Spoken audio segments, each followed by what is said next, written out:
사회주의적 비전과 정책이 지금 미국을 잠식하고 있습니다. 여러분은 이것을 네 가지의 이름으로 듣게 될 것입니다. 사회주의, 공산주의, 마르크스주의, 그리고 문화적 마르크스주의. 사회주의는 많은 사상가들에게 묘한 체면적 매력을 발휘했습니다. 2020년 한 여론조사에 따르면 미국인의 40%가 사회주의에 호의적이었습니다. 예수님께서는 다시 오시기 직전의 세상을 이렇게 말씀하셨습니다. 노아의 때와 같이 인자의 임함도 그러하리라. 홍수 전에 노아가 방주에 들어가는 그날까지 사람들은 먹고 마시고 장가들고 시집가고 있었다. 홍수가 나서 그들을 다 멸하기까지 그들은 깨닫지 못했다. 인자의 임함도 이때와 같으리라. 노아 시대의 사람들은 그의 경고를 무시하고 조롱했습니다. 노아는 120년 동안 방주를 짓고 또 설교했습니다. 하지만 그의 직계 가족 외에는 단 한 사람도 그를 믿지 않았습니다. 사람들은 너무나 무관심했습니다. 이미 너무 늦어버린 후에야 무슨 일이 벌어지고 있는지 깨달았습니다. 노아 시대의 그 부주의함이 우리 시대의 마지막 날에 다시 재현될 것입니다. 그날은 오늘과 매우 닮아 있을 것입니다. 사회주의와 같은 이념이 아무도 눈치채지 못한 채 스며들 수 있는 그런 날들 말입니다. 사회주의는 적그리스도의 등장에 안성맞춤인 토양입니다. 거대한 스트레스와 고난, 견디기 힘든 시기를 만들어내는 세계적인 환경 조성 때문입니다. 그리고 사회주의는 단일 세계 정부 체제를 요구합니다. 바로 성경이 역사 끝에 등장할 것이라고 말한 그 체제입니다. 요한계시록 13장은 적그리스도를 한 짐승으로 묘사합니다. 막강한 권세와 권위를 가진 짐승이죠. 온 세상이 놀라며 짐승에게 충성을 다했고 그는 모든 족속과 백성, 모든 언어와 나라를 다스리는 권세를 받았으며 세상에 속한 모든 사람이 그에게 경배한다. 언젠가 온 세상을 다스리는 한 지도자가 등장할 날이 옵니다. 그렇다면 사회주의란 정확히 무엇일까요? 사회주의자들은 이렇게 믿습니다. 기반시설, 농장, 공장, 에너지, 천연자원, 의약품, 세계의 모든 생산수단이 인민의 통제하에 있어야 한다고 말합니다. 다시 말해 사회 전체가 모든 원자재와 시스템을 소유해야 한다는 것입니다. 자유시장 경제 체제에서는 이것들이 기업이나 개인에 의해 통제됩니다. 하지만 사회주의적 국가에서는 인민이 소유합니다. 그런데 사실 인민이라는 막연한 개념만으로는 아무런 결정도 내릴 수 없습니다. 그래서 사회주의 체제에서는 결국 정부가 유일한 권력자이자 통제자가 되는 것입니다. 정부 자체가 곧 생산수단이 되어버리는 것이지요. 문제는 여기 있습니다. 정부는 결국 특정한 사람들에 의해 운영됩니다. 그리고 그런 자리에는 종종 권력을 추구하는 부류가 모여듭니다. 그들은 탐욕과 이기심, 압도적인 권력욕에 완전히 부패할 수 있는 사람들입니다. 권력이 정부로부터 더 많이 흘러갈수록 정상에 있는 소수는 점점 더 독재적으로 변합니다. 오늘 우리 문화 속의 사회주의를 이해하려면 먼저 그 창시자를 이해해야 합니다. 그의 이름은 칼 마르크스였습니다. 그의 생애를 들여다보면 곧 알게 됩니다. 그는 단순히 신을 증오한 사람이 아니었습니다. 그는 악마의 치어리더였습니다. 그의 가족조차 그가 악마에 사로잡혔다고 여겼습니다. 한 전기 작가는 이렇게 표현했습니다. 그는 악마의 세계관과 악마의 악의를 가지고 있었다. 때때로 그는 자기의 악의 일을 이루어가고 있다는 것을 스스로 알고 있는 것처럼 보였다. 칼 마르키스는 1883년 3월 14일 절망 속에서 죽었습니다. 죽기 직전 그 친구 엥겔스에게 이렇게 썼습니다. 인생이 얼마나 무의미하고 공허한가. 그러나 얼마나 바람직한가. 그는 런던 하이게이트 뮤지엄 묻혔습니다. 사탄 숭배의 중심지로 여겨지는 바로 그곳에서 말입니다.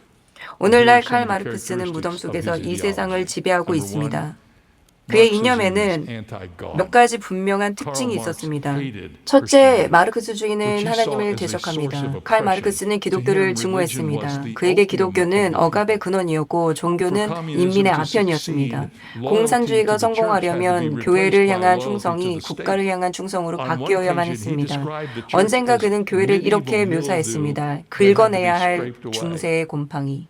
많은 사람들이 뭐라고 주장하든 마르크스주의는 종교의 자연스러운 표현과 결코 양립할 수는 없었습니다.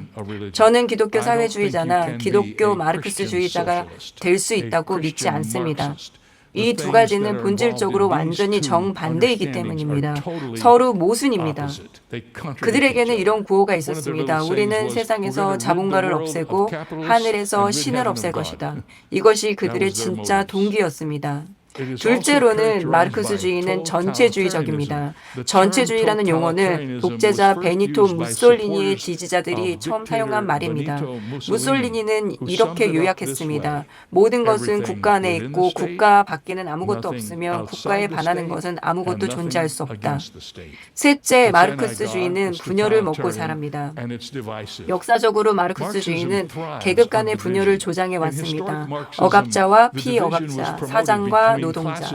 우고 차베스와 같은 인물은 자국의 가난한 사람들이 부유한 사람들을 증오하게 만들기 위해 온갖 수단을 동원했습니다. 오늘날 우리나라의 문화적 마르크스주의는 주로 인종 갈등을 이용합니다. 저는 바로 이것 때문에 우리가 인종 문제에서 그동안 이루어낸 발전이 다시 후퇴되고 있다고 생각합니다. 사회주의자나 마르크스주의자는 어떤 문제에 어떻게 대응할지 모를 때 그 문제가 무엇이든 실제 인종차별과 상관없을지라도 언제나 매번 예외 없이 그건 인종차별적이다라고 몰아붙입니다. 물론 우리 모두는 압니다. 미국에는 여전히 인종 문제와 관련해 풀어야 할 숙제가 있습니다. 하지만 진짜 문제들은 근거 없는 비난으로 모두 파묻혀 버립니다. 정작 해결해야 할 문제, 진짜 문제는 시간을 할애하지 못하는 것입니다. 모든 것이 인종차별이라면 결국 아무것도 인종차별이 아닌 것입니다. 마르크스주의를 연구하면서 저를 가장 충격에 빠뜨린 것은 그것이 얼마나 치명적인가 하는 점이었습니다. 세계 어디에서든 마르크스주의가 시도된 곳을 보십시오. 어김없이 그 치명성이 드러납니다. 모든 것이 사악한 칼 마르크스 한 사람의 머릿속에서 나온 결과입니다. 오늘날 우리나라의 이 모든 정치적 흐름은 단순한 유행이 아닙니다.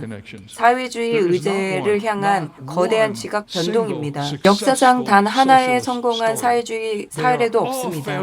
모두 실패했습니다. 모두 죽음과 파괴 그리고 가난으로 끝났습니다.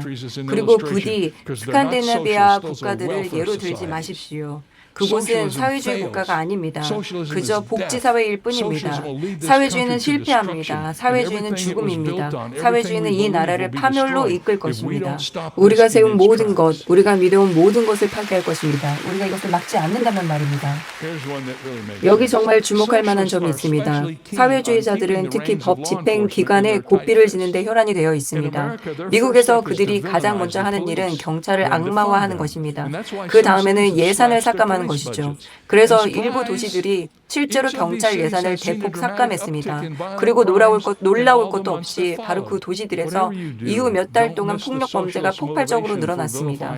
무슨 일이 있어도 지방 정부를 약화시키려는 사회주의자들의 진짜 동기를 놓치지 마십시오. 그들이 아무리 부인해도 진짜 목표는 분명합니다. 지방 정부를 무너뜨리고 도시와 주를 연방화하고 모든 통제권을 워싱턴으로 가져가는 것. 오늘날 여러분이 보는 모든 일이 결국 이 한 가지로 귀결될 것입니다.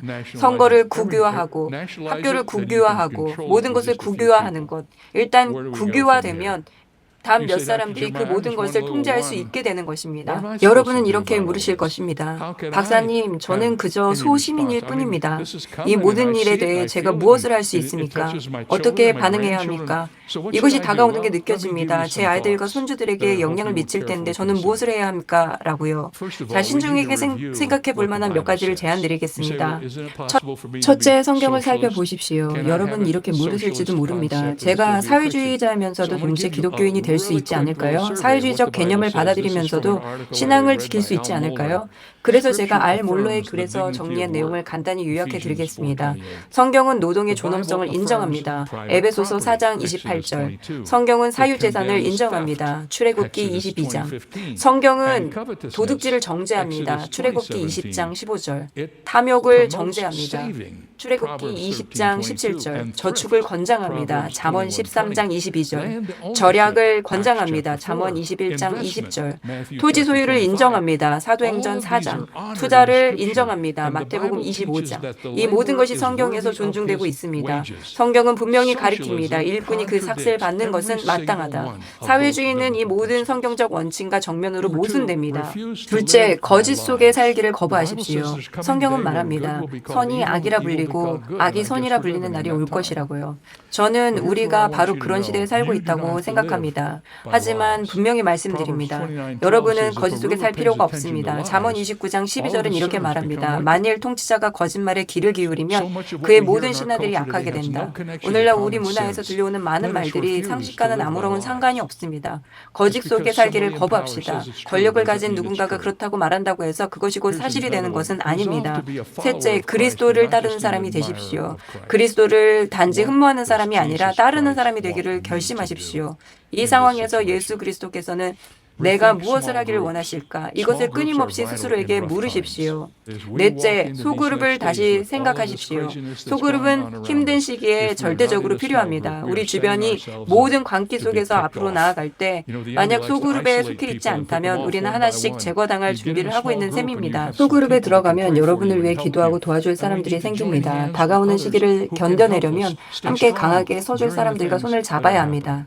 다섯째, 가능한 모든 방법으로 저항하십시오. 우리는 사람보다 먼저 하나님께 순종해야 합니다.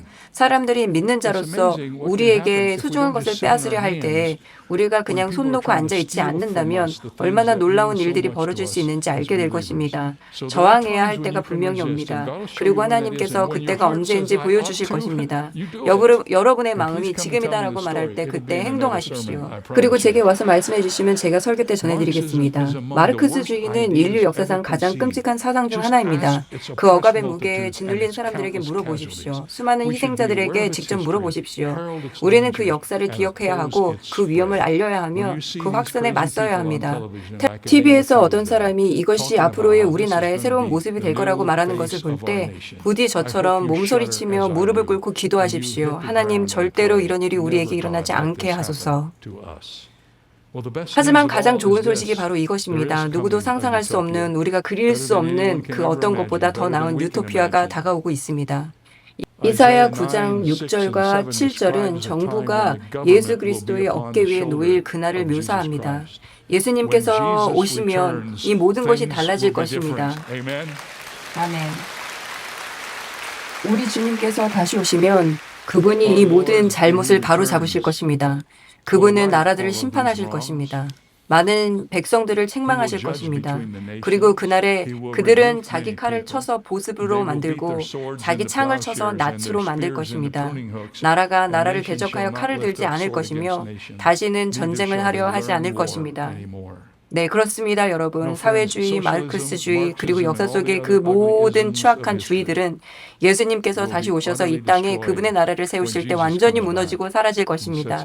그리고 성경은 말합니다. 그 나라는 영원 무궁할 것이고 그 그리스도를 믿는 사람은 누구든지 바로 그 나라의 시민이 될 수 있다고요. 우리가 예수 그리스도를 우리 구주로 영접할 때 그분은 단순히 이 땅의 왕이 되시는 것에 그치지 않으시고 바로 우리 삶의 왕이 되어주십니다.